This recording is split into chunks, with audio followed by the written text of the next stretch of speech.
میرے دادا ابو 2 سال پہلے فات پا چکے ہیں، مگر میں نے جب سے ہوش سنبھالا انہیں اکثر رنجیدہ دیکھا۔ بیٹھے بیٹھے ان کی آنکھیں نم ہو جاتی تھیں، پھر خاموشی سے ہم سب کے درمیان سے اٹھتے اور اپنے کمرے کا دروازہ بند کر لیتے۔ مجھے کچھ سمجھ نہیں آتی تھی کہ دادا ابو کیوں اتنے اداس رہتے تھے۔ وقت گزرتا گیا، میں جماعت نہم میں آ چکی تھی، مگر دادا ابو کی سنجیدگی جوں کی توں رہی۔ اسکول میں جشن آزادی پروگرام تھا، میں زور شور سے تقریری مقابلہ جیتنے کی تگ و دو میں لگی تھی۔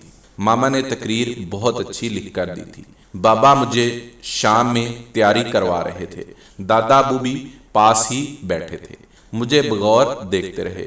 پھر بابا سے بولے، ہانیہ بالکل تمہاری پھپھو جیسی بولتی ہے، اور ناک نقشہ تو دیکھو، بالکل آپی جیسا ہی ہوتا جا رہا ہے۔ بابا نے ایک گہری نگاہ دادا ابو کے چہرے پر ڈالی، ان کی آنکھوں میں نمی اتر آئی۔ برائی ہوئی آواز میں بولے، ابا جی اسے اپنی آپی ہی سمجھ لے، سمجھے پھپھو پھر سے ہم سب کے ساتھ ہیں، آپ سے ملنے لوٹ آئی ہیں۔ میں حیرانگی سے دونوں کی باتیں سنتی رہی، مگر دادا ابو رونے لگے۔ آنسو تھے کہ رکنے کا نام ہی نہ لیتے تھے۔ اس رات میں دادا ابو کے پاس بے وجہ رات 11 بجے تک بیٹھی رہی۔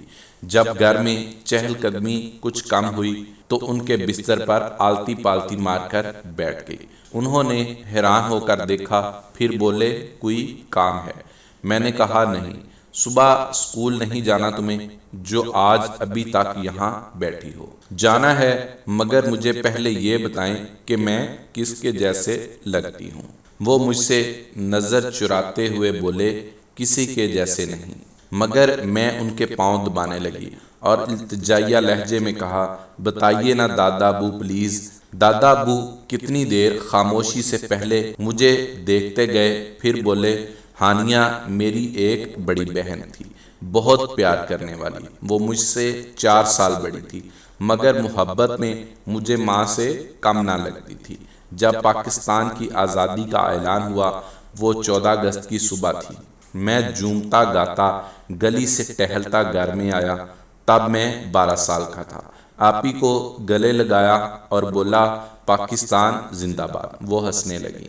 اتنی دیر میں میرا ہم جماعت اکرم بھی آ گیا۔ وہ بولا، چل احمد گلی کا چکر لگا کر آتے ہیں۔ میں نے آپی کو کہا، مجھے پاکستان کا جھنڈا بنا کر دو۔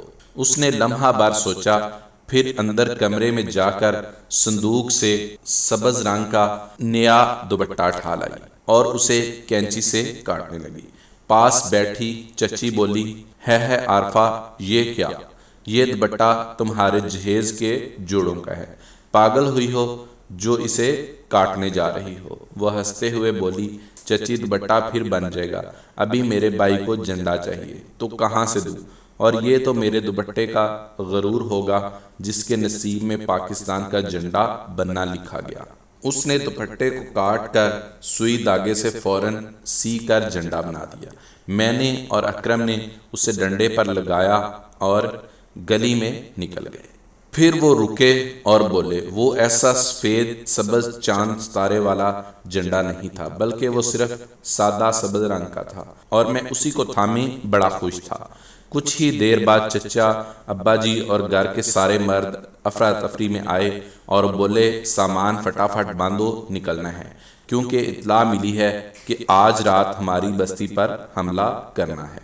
شام تک ہم سب جانے کے لیے تیار بیٹھے تھے۔ رات کے اندھیرے میں ہم ریلوے اسٹیشن کی جانب رواں دواں تھے کہ یکدم میرا پاؤں کسی چیز سے ٹکرایا اور میں گر گیا۔ وہ میری ماں جیسی بہن میرے درد پر تیزی سے مڑی اور بولی، کیا ہوا احمد؟ ماں صدقے۔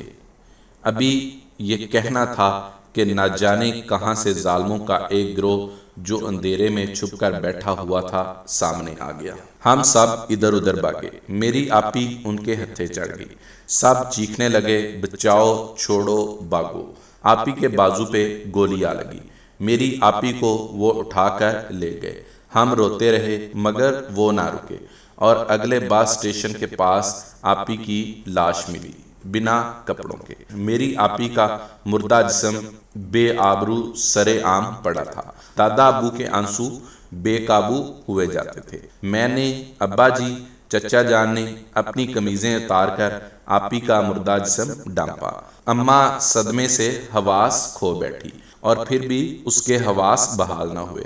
میں آپی کے مردہ جسم سے لپٹا اسے واسطے دیتا رہا کہ اٹھ بہن، چلیں پاکستان، وہاں ایسا نہیں ہوگا، مگر میری بہن نہیں اٹھی۔